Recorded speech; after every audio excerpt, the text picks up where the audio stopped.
Baba, katika jina la Yesu Kristo Mwokozi aliye hai, tunakushukuru kwa muda mzuri na tubariki muda wa kusoma. Naomba uwe nasi, Roho Mtakatifu atuongoze katika jina la Yesu Kristo. Amen. Bwana Yesu asifiwe. Que Dieu soit loué. Bwana Yesu asifiwe. Que Dieu soit loué. Tunamshukuru Bwana Yesu kwa kutubariki muda huu. Nous remercions le Seigneur pour ce temps. Tunaenda kusoma somo. Nous allons étudier une leçon. Somo la leo La leçon d'aujourd'hui linaitwa s'appelle être transformé na Yesu Kristo. par Jésus-Christ. Tasoma katika kitabu cha Warumi.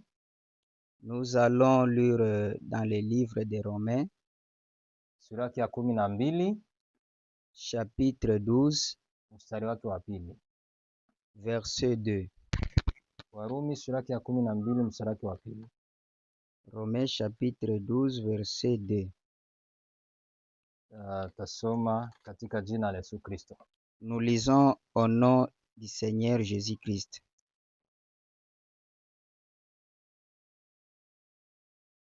Na msifuatishe namna dunia hii, lakini mugeuzwe kwa kufanya upya nia zenu, mupate kujua sana mapenzi ya Mungu yaliyo mema, ya kumpendeza na ukamilifu. Amen.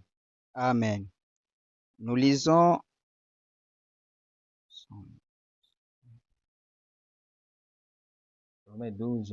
Romains chapitre 12, verset 2. Ouais. Nous lisons dans le livre de Romains chapitre 12, verset 2 au nom du Seigneur. Panisha sauti.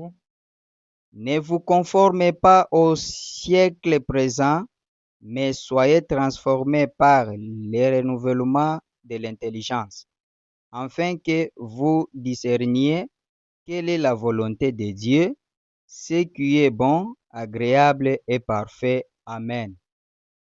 Kufanywa upya Être transformé na Yesu Kristo par Jésus-Christ, ni jambo c'est une chose, ambalo liko tofauti c'est une chose qui est différente na kupokea wokovu, de recevoir la sanctification ou de croire Jésus-Christ. Baada ya kukiri wokovu, Après croire Jésus-Christ, kuna yengine njia ya pili il y a un autre chemin ya kuanza kubadilishwa, kufanywa upya. de commencer à être transformé, d'être à nouveau. Kufanywa upya na Yesu Kristo ni nini? D'être transformé avec Jésus-Christ, c'est quoi? Ni kubadilishwa C'est faire transformer mawazo, le pensée na fikra et le raisonnement. Baada ya kupokea wokovu, après avoir cru Jésus-Christ, Yesu anakubadilisha mawazo yako. Jésus-Christ change maintenant tes pensées. Bwana Yesu asifiwe. Amen. Wakati unamaliza kupokea wokovu, kunaanza mchakato wa pili. Ça commence maintenant une deuxième processus. Wa kubadilishwa upya. De transformer maintenant, d'être maintenant renouvelé. Maandiki ilisema, les Écritures parlent. Basi msifuatishe namna dunia hii. Donc, ne vous conformez pas au siècle présent, bali mais muache Mungu akawabadilishe wapya. Laissez Dieu vous transformer, être nouveau. Kwa kubadilisha mawazo yenu. Pour transformer vos pensées. Na fikra vyenu. Et même vos raisonnements. Bwana Yesu asifiwe. Amen. Wakati le temps, unamaliza kukiri wokovu, vous terminez à croire Jésus-Christ, inabidi uanze mchakato wa kubadilishwa fikra na mawazo. ça demande maintenant, vous commencez à transformer maintenant votre pensée. Upashwe kujua hakika, Vous commencez maintenant à faire pour savoir maintenant la mapenzi ya réalité Mungu. ou la volonté de Dieu. Bwana Yesu asifiwe. Amen. Soma katika kitabu cha Wafilipi Si nous lisons dans le livre des Philippiens, suraki ya pili mstari wa 5, chapitre 2, verset 5. nasema muwe na nia hii ndani yenu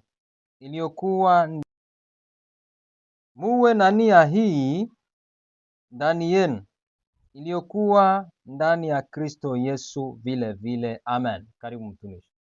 Nous lisons le livre de Philippiens, chapitre 2, verset 5. Nous lisons au nom du Seigneur. Ayez en vous les sentiments qui étaient en Jésus-Christ. Amen. Muwe na mawazo yale yale Soyez avec le même pensée, yaliyokuwa ndani yake Kristo ce Yesu. qui était dans Jésus-Christ. Inamaanisha nini? Cela veut dire quoi? Haya maneno, Ces problèmes, hii neno cette parole inaambiwa se parle yule aliyempokea Kristo Yesu. de celui qui a cru Jésus-Christ comme sauveur.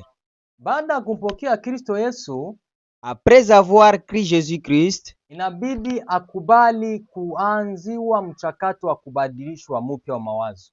ça lui demande de commencer à être transformé par ses pensées. Bwana Yesu asifiwe. Amen. Bwana Yesu asifiwe. Amen. Wakati Mkristo Le temps que les chrétiens, anamaliza kukiri wokovu, après avoir reçu Jésus-Christ dans sa vie, inabidi aanze mchakato wa kumruhusu, il faudrait qu'il commence maintenant le processus pour lui permettre, ya kumbadilisha mpya, pour lui transformer à être nouveau mawazo na fikra vyake, dans ses pensées et ses raisonnements. Ndio maana Mungu anasema mumuache Mungu,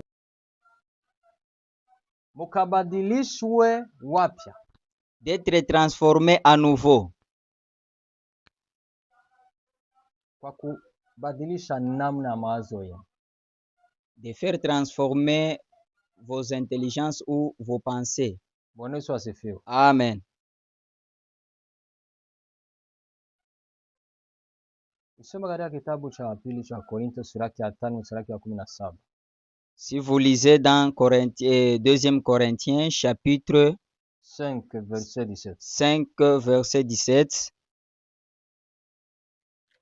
Wanasema hivi: nous parle ainsi. Hivi kama mtu akiwa ndani ya Kristo, yeye ni kiumbe kipya. Maneno ya zamani yamepita, tazama maneno yote yamekuwa mapya. Amen. Amen. Nous lisons aussi. Amen. Si quelqu'un est en Christ, il est une nouvelle créature. Les choses anciennes sont passées. Voici, toutes choses sont devenues nouvelles. Amen. Manaka kitakachoshuhudia kuwa wewe yuko ndani ya Kristo Yesu, C'est-à-dire ce qui va te témoigner que vous êtes en Jésus-Christ, ni kufanywa mpya. c'est être transformé. Nini kinachofanywa kipya? Quoi qui te fait être transformé à nouveau? Ni mawazo na fikra vyako.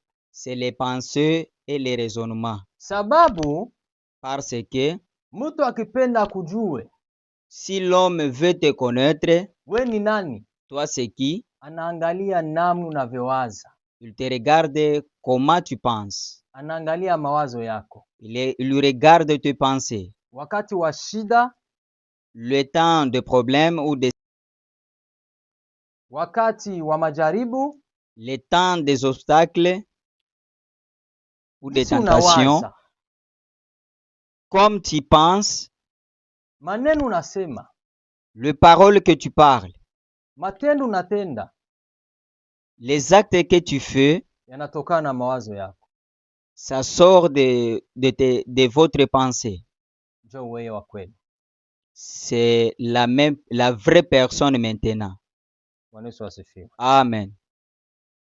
Ndugu, Monsieur, jua kama connaître que wewe ni namna unavyowaza. toi, c'est la façon que tu penses. Wewe si yule ambao unayeomba. Toi, ce n'est pas celui qui prie. Wewe si yule ambao unayehubiri. Toi, ce n'est pas celui qui prêche. Wewe si yule ambaye unayeimba. Toi, ce n'est pas celui qui chante. Wewe si yule ambao unayotoa. Toi, ce n'est pas celui qui donne des offrandes. Wewe ni yule ambaye unayeomba. Toi, c'est celui qui prie. Unayowaza. Toi, c'est celui qui pense. Bwana Yesu asifiwe. Amen. Nakupatia misingi mitatu wala point tatu. Je vais te donner 3 points za kukusaidia pour te servir, kufanywa upya, pour être transformé à nouveau. Kwa ya kwanza, premier point, ni kusoma Biblia. C'est lire la Bible. Biblia, la Bible, ni mawazo ya Mungu. C'est le pensée de Dieu. Wakati unayasoma, le temps que tu lis, unasoma mawazo ya Mungu. Tu lis. Kwa ya pili, deuxième point, maombi ya kutafuta ushirikiano pamoja na Mungu. Faire de prières, de chercher la relation de toi et ton Dieu. Bwana Yesu asifiwe. Amen. Maombi ya kutafuta ushirikiano na Mungu, la prière de chercher la relation avec Dieu, inakuletea Mungu maisha yako. Te donne Dieu dans ta vie. Na ule Mungu atakuya, et le Dieu là qui va arriver, akueleweshe ile mawazo ya Mungu. Qu'il te parle mieux les pensées de Dieu. Maandiko matakatifu. Les Écritures. Biblia. Bible. Ule muone unatafuta naye ushirikiano Mungu, c'est lui que tu cherches la relation Dieu. Ndio mwenye atakuelewesha. C'est bien lui qui va te faire savoir mieux. Bwana Yesu asifiwe. Amen. Bwana Yesu asifiwe. Amen. Point ya tatu. Troisième point. Voilà, point ya tatu. Ou soit troisième point. Maombi ya kujitakasa. Troisième point. La prière de se sanctifier.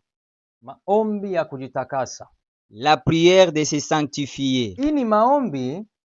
Ça c'est la prière. Unayoomba kila dakika. Que tu pries à chaque temps et à chaque moment. Kila mahali. À chaque lieu. Unapolala. Autant que tu dors. Ukiwa kati ya watoto wako. Tu es entouré de tes enfants. Unapowalea. Tu es en train de le berger. Hii ni maombi. Cette prière. Unaoyaomba ya kutakaswa. Que tu es en train de prier, d'être sanctifié. Wakati unaona unakosea Mungu. Tu vois, tu fais le mal à Dieu. Unasema mbaya. Tu dis mal. Unawatukana watoto. Tu insultes les enfants. Unaomba msamaha. Tu pries la sanctification. Ou pardon. Unatukana mume wako. Tu insultes ton mari. Unatukana mke wako. Tu insultes ta femme. Unaomba Mungu msamaha. Tu demandes Dieu le pardon. Maombi ya utakaso. La prière de sanctification. Ile maombi ya utakaso. La prière de sanctification. Itamwalika Mungu. Va maintenant localiser Dieu. Akuye anze badilisha mawazo yako. Devenir commencer maintenant à changer votre pensée. Kupitia ile maandiko matakatifu na uyasoma. À travers les écritures de Dieu que tu es en train de lire, mawazo ya Mungu, les pensées de Dieu. na kupitia mambo unamwomba mshirikiano. Et à travers les prières que tu es en train de prier par relation. Atakuwa na courage ya kukuya, Il sera avec courage de venir jua anaiwa kama parce qu'il sait que unatakaswa kila dakika. tu es sanctifié à chaque temps et à chaque moment. Bwana Yesu asifiwe. Amen. Bwana Yesu asifiwe. Amen. Atakubadilisha mawazo. Il va transformer tes pensées Ufike kukiwango jusqu'à tu arrives à un niveau ya kuwaza sawa sawa na gisi Yesu alikuwa anawaza.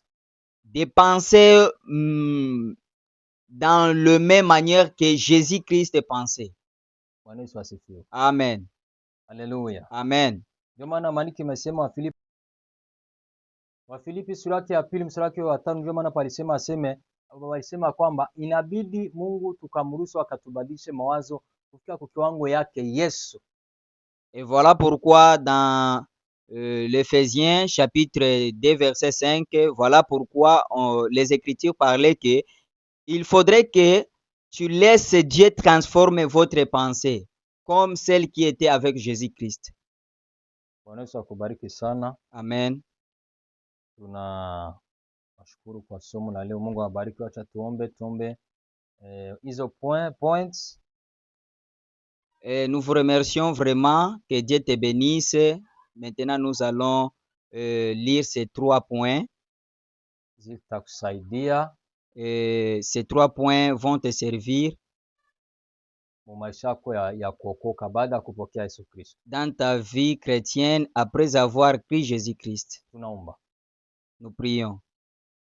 Bwana Yesu, Seigneur Jésus, tunakushukuru kwa somo. Nous te remercions à l'enseignement unaotubariki que tu nous as bénis. Tuomba Roho Mtakatifu Nous demandons maintenant le Saint-Esprit aanze kutufanya wapya, commence maintenant à nous transformer à nouveau, kutubadilisha, à nous transformer fikra na mawazo yetu nos pensées et raisonnements katika maisha yetu ya kila siku, dans notre vie éternelle, katika jina lako Yesu Kristo. au nom du Seigneur Jésus-Christ. Amen. Amen. Shalom. Shalom.